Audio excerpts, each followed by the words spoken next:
Buonasera, benvenuti a TG Sicilia, vediamo insieme i principali titoli. Crisi idrica e carenza di foraggio, continua la protesta degli agricoltori di Coldiretti a Palermo accampati davanti a Palazzo d'Orléans. Nonostante il dialogo con la regione, il presidio va avanti. Ad Agrigento prosegue anche la protesta dei sindaci per la mancanza d'acqua. È fuori pericolo il piccolo accoltellato dal padre a Cianciana, nell'Agrigentino. L'uomo aveva tentato di uccidere anche la moglie e la figlia di 3 anni. Domattina in cattedrale a Palermo i funerali di Angelo Onorato. L'autopsia ha avvalorato la tesi del suicidio, ma restano molti misteri sulle ultime ore dell'imprenditore ed è ancora aperta la pista del delitto. Da una lite a un tentato omicidio, un colpo alla gola che per poco non costa la vita ad un uomo. È successo a Palagonia, in provincia di Catania, davanti ad un bar. Folgorati mentre rubano cavi di rame, 2 giovani fratelli palermitani sono in gravi condizioni per la fiammata che li ha travolti. Il mare della Playa ha osservato speciale. Un consigliere comunale porta in aula una bottiglia di liquido giallastro prelevato dal canale Arci, la replica dell'azienda sanitaria, acque balneabili nella norma. Musica a Messina, anche stasera pienone annunciato al concerto dei Pinguini Tattici Nucleari. Ieri al Pala Riscifina, grande folla, cori ed entusiasmo per la band bergamasca. Calcio per il Catania, è già tempo delle scelte, settimana decisiva per definire il budget, poi arriveranno il nuovo DS e l'allenatore, con Faggiano e Toscano sempre in pole.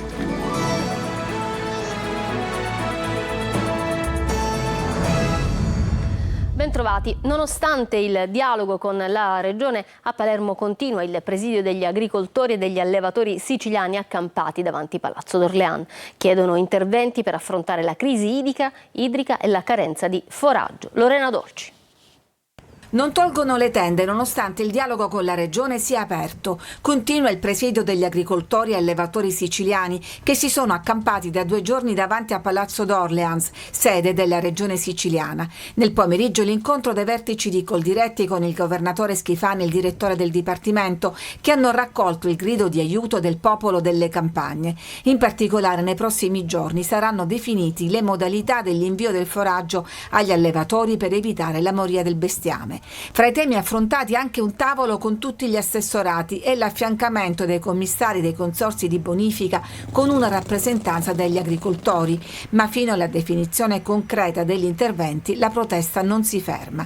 Dietro la mancanza di piogge, campi aridi, la conseguente carenza di foraggio, per Coldiretti ci sono infatti decenni di incurie e la mancanza di interventi necessari. In tanti in questi giorni hanno voluto manifestare la loro rabbia. Stress nel comparto agrumicolo, stress nella zona della provincia di Catania, che è la capitale dell'arancia rossa ed rappresenta un'eccellenza a livello nazionale e internazionale. La produzione del miele, come molte altre produzioni siciliane, sono state azzerate, quasi del tutto azzerate per causa del cambiamento climatico soprattutto. Intanto il sottosegretario al lavoro Durigon annuncia che sono pronti oltre 91 milioni di risorse del PNRR per contrastare l'emergenza idrica in Sicilia. Da un presidio all'altro, a Bivona nell'Agrigentino, raduno di protesta per ottenere l'assegnazione per usi irrigui delle acque della diga Castello. Hanno partecipato sindaci e produttori agricoli dell'area di Monti Sicani. Davide Sardo. Agricoltori, aziende agricole, sindaci, amministratori locali, tanti cittadini si sono radunati ai piedi della diga Castello a Bivona, un tempo polmone idrico del comprensorio agricolo dell'entroterra sicano ai confini tra le province di Agrigento e Palermo, ossia Bivona, Alessandria della Rocca, Santo Stefano Quisquina, San Biagio Platani e anche Palazzo Adriano. Adesso invece agli agricoltori è vietato attingere acqua dalla diga a fini irrigui. È prioritario prioritario ed esclusivo l'uso potabile e la soluzione con la conduzione d'acqua dalla diga Gammauta è stata finora solo una falsa promessa. I raccolti sono già ridotti al meno 80% rispetto agli anni scorsi. Anche il comune di Santo Stefano Quispina è impegnato in prima linea a fianco degli agricoltori lesicani. Oggi è una battaglia di civiltà perché le nostre aziende, il nostro comparto agricolo ha bisogno di risposte celeri, di risposte immediate. Non è il momento della campagna elettorale, è un momento di dare risposte velocissime in quanto un comparto in ginocchio e le nostre eccellenze non possono andare al macero. Siamo a fianco degli agricoltori per una battaglia di civiltà e per avere risposte immediate da parte del governo regionale. Con la mobilitazione i produttori agricoli invocano l'assegnazione per usi irrigui delle acque della diga Castello. Noi abbiamo l'esigenza di partire immediatamente con le irrigazioni, se no si perderà tutta la produzione e anche le piante della pesca di Bivona. C'è la dotazione alla diga Castello in questo momento di 9 milioni di euro, salvaguardando il potabile, salvaguardando anche il livello minimo di sicurezza della diga. Ci sono 2 milioni e mezzo a disposizione che il consorzio di bonifica potrà utilizzare per venire incontro alle esigenze degli agricoltori. Cianciana, fuori pericolo, il bimbo di 7 anni accoltellato dal padre al culmine di una lite durante la quale l'uomo ha tentato di uccidere anche la moglie e la figlia di 3 anni. Il piccolo ha incontrato la madre e le nonne. Manlio Viola. Tensione, sollievo e lacrime ieri sera fra l'ospedale civico e il Di Cristina di Palermo, dove a distanza di giorni la mamma e le 2 nonne hanno riabbracciato a sorpresa il bimbo di 7 anni accoltellato dal padre in un raptus di follia a Cianciana, in provincia di Agrigento. Il piccolo è finalmente fuori pericolo dopo essersi svegliato nei giorni scorsi. Agli inquirenti ha già raccontato quello che ricorda di quel drammatico giorno, le coltellate a lui e alla sorellina di 3 anni, l'aggressione alla madre. Non sapeva che avrebbe rivisto la donna e non si aspettava che insieme a lei ci fossero entrambe le nonne, anche quella paterna. Un incontro blindato per garantire la privacy e perché anche lacrime e abbracci potessero avvenire in un clima protetto. Adesso il piccolo è stato trasferito in ospedale al Di Cristina, dove affronterà la degenza per i postumi dell'intervento chirurgico, e proprio lì ha ritrovato la mamma di origine polacca che lo aspettava, dimessa a sua volta dall'ospedale di Ribera, dove era stata ricoverata per le ferite all'addome riportate dopo che il compagno aveva tentato di ucciderla.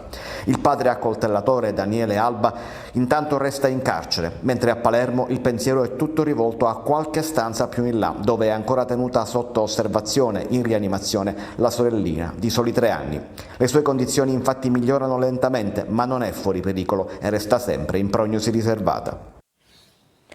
Domani alle 12 in cattedrale a Palermo saranno celebrati i funerali di Angelo Onorato. Restano molti i misteri sulla sua morte. L'autopsia avvalora la tesi del suicidio, ma si continua a seguire anche la pista dell'omicidio. Luca Ciliberti. Attorno all'indagine sulla morte di Angelo Onorato c'è il massimo riservo. Ma da ieri c'è un dato che sembra certo e cristallizzato. Sul corpo dell'imprenditore trovato morto a Palermo non ci sono altri segni di violenza se non quello della fascetta attorno al collo. Nessuna colluttazione, né segni evidenti che lui stesso abbia tentato di vincolarsi per sfuggire a qualcuno o a qualcosa. L'autopsia eseguita ieri dall'Istituto di Medicina Legale del Policlinico lascia pochi dubbi. Il fascicolo aperto dalla procura però è per omicidio, ma la pista del suicidio rimane quella privilegiata dagli inquirenti. Nonostante lo scetticismo della moglie Francesca Donato e della figlia, che continuano a credere che qualcuno lo abbia ammazzato. Domani per loro sarà il giorno del dolore, alle 12 saranno celebrati i funerali in cattedrale. Gli investigatori continuano ad ascoltare parenti, amici, dipendenti e conoscenti per cercare di ricostruire gli ultimi giorni dell'imprenditore e risalire a quanti lo hanno incontrato, compreso 2 costruttori con interessi accapaci e un amico di famiglia al quale la vittima aveva chiesto di trovargli una pistola. Sono stati passati al setaccio i computer, il cellulare dell'architetto e gli affari. L'ordine del procuratore del Lucia è continuare a lavorare senza propendere per una tesi o per l'altra, anche perché se davvero Onorato si fosse stretto al collo come Cappio quella fascetta, potrebbe anche essere stato indotto a farlo e in questo caso la terza ipotesi sarebbe quella dell'istigazione al suicidio. Si attendono comunque gli esiti tossicologici che arriveranno tra 90 giorni per escludere le ipotesi della sedazione. La scientifica lavora anche sull'impronta di una mano rilevata sul tettuccio della Range Rover di Onorato e su una seconda fascetta trovata per terra uguale a quella che ha strangolato l'uomo, a fianco dello sportello posteriore dell'auto che i poliziotti hanno rinvenuto leggermente aperto al loro arrivo. Resta un giallo anche l'ultimo caffè che Onorato ha consumato nel solito bar di Viale Strasburgo con un amico misterioso. Le telecamere chiariranno meglio, così come si dovrà fare luce anche sul quarto d'ora in cui la macchina di Onorato viene ripresa in Viale Regione Siciliana. Alle 10:45 si ferma, sosta 15 minuti, poi si sposta in un punto cieco, dove verrà ritrovato cadavere alle 15. Prima la lite, poi il tentato omicidio. A Palagonia, nel catanese, 2 giovani litigano davanti ad un bar e la discussione finisce a coltellate alla gola. Solo grazie ai suoi riflessi pronti la vittima è riuscita a schivare il colpo che per poco non prendeva la giugulare. Poi è scappato con l'auto dell'aggressore. Ci racconta tutto Marco Carli. Da una lite a un tentato omicidio, un fendente alla gola che per poco non costa la vita a un uomo. È successo a Palagonia, in provincia di Catania. Il luogo, la zona davanti a un bar in via Palermo. Un 25enne a bordo della sua auto, una Fiat Bravo, si era fermato dinanzi al bar, dove dopo un breve scambio di battute con un uomo di 39 anni è cominciato il litigio, un vero e proprio scontro fisico culminato con una coltellata sferrata dal più giovane che ha colpito l'altra persona di striscio con una ferita comunque vistosa e vicina alla vena giugulare, da cui l'evidente rischio per la vita. La persona aggredita è riuscita comunque a mettere in fuga il 25enne e ad abbandonare il luogo dell'accaduto sull'auto dell'altro che aveva ancora le chiavi inserite. Dopo qualche ora è stato curato all'ospedale di Militello. Sul fatto indagano i carabinieri di Palagonia, l'aggressore è stato denunciato per tentato omicidio, l'altro per furto aggravato e entrambi per detenzione abusiva di armi, determinanti le immagini dell'impianto di videosorveglianza. Folgorati mentre rubavano cavi elettrici. A Palermo gravissimi 2 fratelli dello Zen, 19 e 21 anni. Una fiammata li ha travolti e adesso lottano per salvarsi. Gullà. Le loro condizioni sono definite gravissime. Il rame che hanno provato a rubare allo Zen potrebbe costargli la vita. 2 fratelli di 19 e 21 anni del quartiere San Filippo Neri lunedì sera hanno forzato una cabina dell'Enel e quando hanno messo le mani sul quadro in tensione la scarica elettrica di 20.000 volt li ha folgorati. Una fiammata li ha travolti e adesso lottano per salvarsi. Il più grande, Michele, al civico con il 28% del corpo ustionato. Il minore, Tommaso, con quasi il 50% nel reparto di rianimazione del Policlinico. I 2 giovani sarebbero riusciti a forzare uno dei catenacci posti a protezione della cabina, crivellata di colpi di pistola, e avrebbero cercato di rubare i cavi così da rimuovere le guaine di plastica per poi rivendere il rame definito l'oro rosso. Una volta tranciato il cavo c'è stata però un'esplosione avvertita anche dai residenti che hanno lanciato l'allarme e contattato i vigili del fuoco e le ambulanze del 118. Un danno anche per i tanti residenti del quartiere Zen rimasti senza elettricità per ore a causa del guasto, prontamente poi riparato. Uno dei tanti episodi di furti di rame nel capoluogo e in provincia. Il mare della Playa ha osservato speciale. Un consigliere comunale porta in aula una bottiglia con liquido giallastro prelevato dal canale Arci. La replica dell'ASP acque balneabili, tutto nella norma. Tonino De Mana. Stessa spiaggia, stesso mare e stesse polemiche con le solite domande. Il mare della Playa è balneabile? I catanesi possono immergersi in acqua senza avere problemi di salute?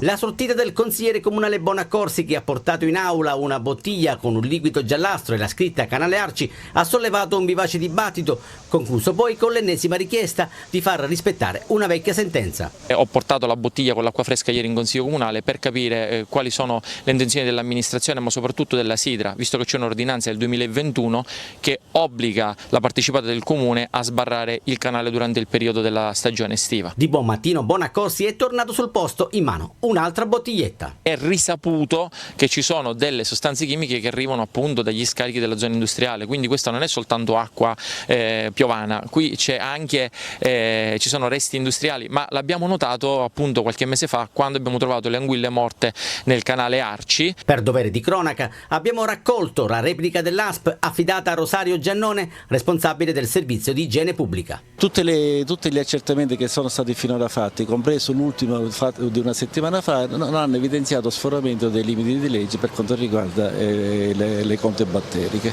Quindi è tutto nella norma? Tutto finora nella norma, sotto l'aspetto microbiologico. I catanesi possono fare il bagno tranquillamente?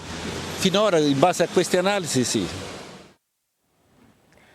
E dall'altra parte di Catania arriva la segnalazione della presenza di una vasta chiazza di diesel che ha invaso il porticciolo di Ognina. Si tratta del carburante normalmente usato dai pescherecci o nel settore agricolo. Le papere che vivono in questo specchio d'acqua stanno morendo. La Capitaneria di Porto è intervenuta per aspirare in parte il combustibile. La Federazione Armatori chiede intanto di accertare la responsabilità di questo inquinamento che costituisce reato ambientale. L'eccesso di velocità è l'infrazione più contestata sulle autostrade siciliane, ma si sono fatte più numerose anche le auto senza assicurazione o revisione. Pure la guida con il telefonino in mano nella classifica delle contravvenzioni della Polizia Stradale. Francesco Loi. Occhi vigili, paletta pronta. La polizia stradale ogni giorno è sul campo per garantirci sicurezza. Nel mirino ci sono gli automobilisti indisciplinati e in Sicilia sono parecchi. Lo testimoniano i numeri. Tra le 5 infrazioni più contestate c'è l'eccesso di velocità, ma molti viaggiano senza revisione, non indossando la cintura o senza assicurazione. Dalla top 5 non può mancare il cellulare alla guida. È necessario implementare negli utenti la consapevolezza che l'auto, qualora non condotta in maniera corretta, diventa un'arma. Noi dobbiamo evitare questa tipologia di comportamenti alla guida e cercare di sensibilizzare l'utenza.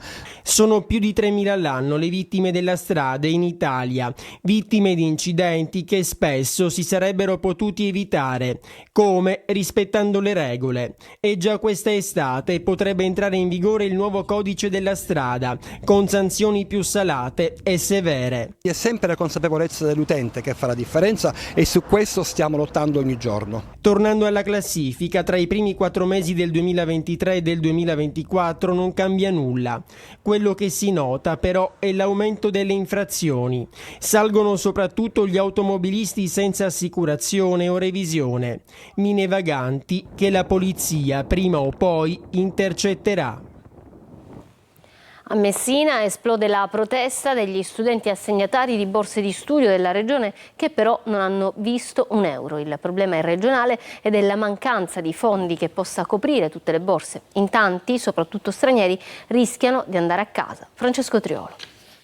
500 studenti solo a Messina, tra loro molti stranieri, sono idonei ad una borsa di studio ma non ci sono i soldi per finanziare il loro percorso di studi e molti temono di dover tornare a casa, alcuni in paesi dove il futuro è nebuloso.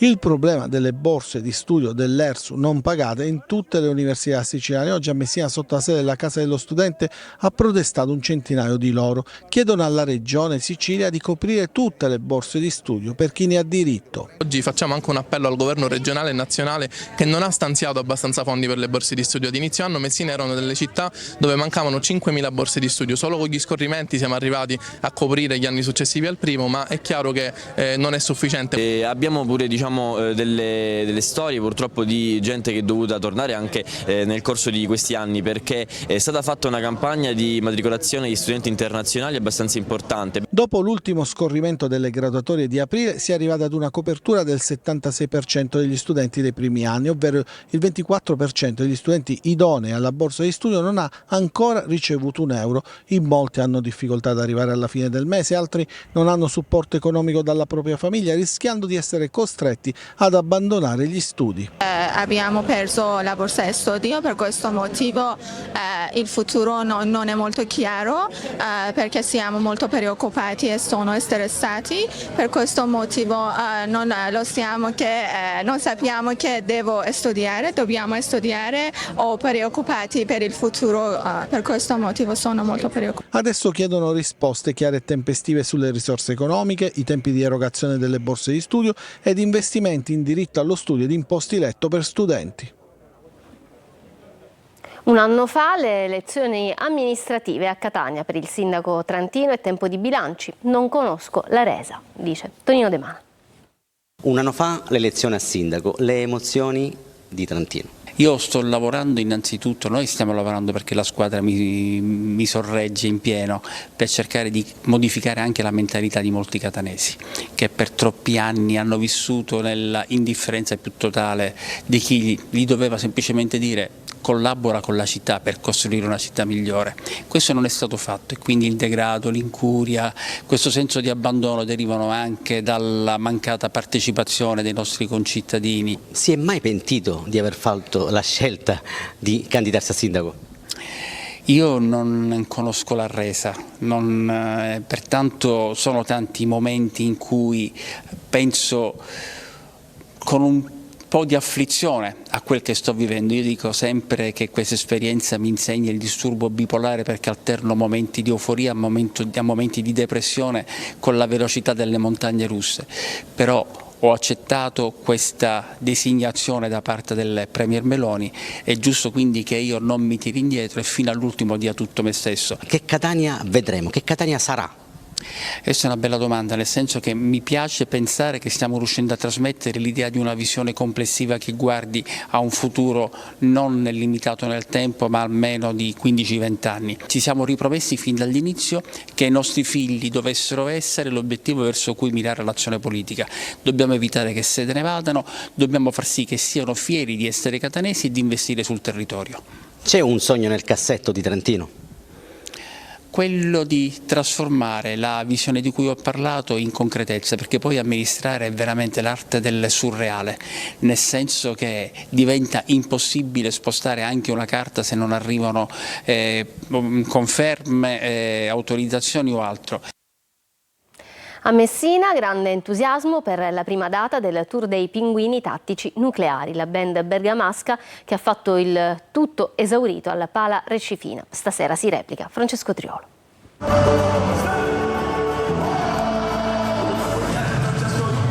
Una serata di festa, di urla, come una riunione tra vecchi compagni in cui si canta a squarciagola. L'entusiasmo con cui Messina ha accolto i Pinguini Tattici Nucleari tornati dopo il concerto allo stadio la scorsa estate è stato un abbraccio collettivo di tutta un'isola. Migliaia di fans arrivati da ogni parte della Sicilia per accogliere la band bergamasca, protagonista da 2 anni a questa parte di numeri da record. E loro, i Pinguini, con Riccardo Zanotti in prima linea, hanno ripagato alla grande infiammando un Pala Recifina sold out e pronta a replicare questa sera per la seconda data in programma in riva allo stretto del Non perdiamoci di vista Tour.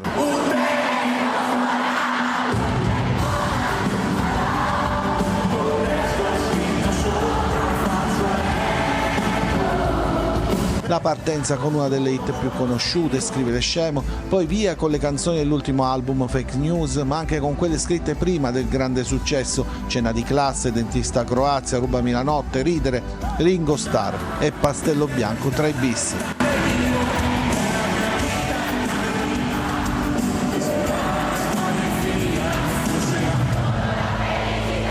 Uno show coinvolgente che ha riscosso un grande successo di pubblico e critica, quello dei Pinguini Tattici Nucleari, un gioco di squadra più che convincente che ha portato il gruppo ai vertici di tutte le classifiche, regalandogli un posto di assoluto rilievo nel panorama musicale nazionale.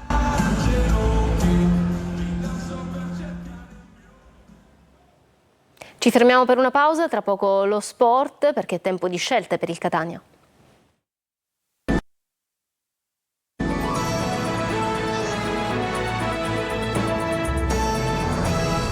Ritorniamo in studio con lo sport, il calcio e le scelte del Catania. Toscano e Faggiano sono i nomi più in voga per il futuro del Catania, appunto escono anche presunte cifre e durata dell'accordo per il tecnico. La società intanto sta definendo il budget per la prossima stagione. Marco Carli.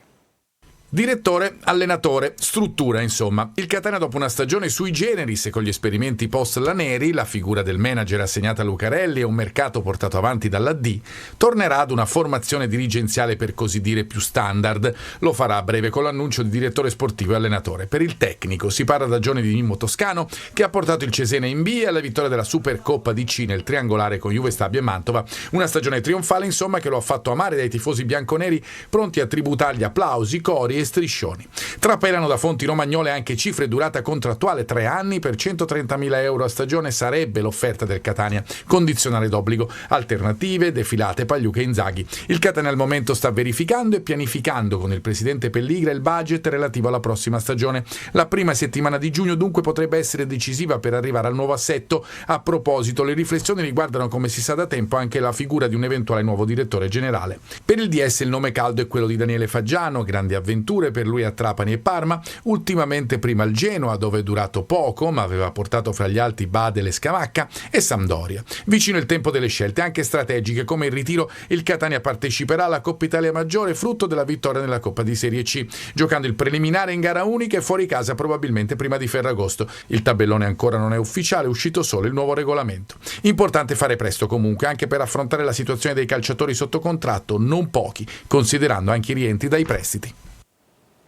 Bene, questo era l'ultimo servizio, io vi lascio alla programmazione di Antenna Sicilia e vi auguro un buon proseguimento di serata. Arrivederci.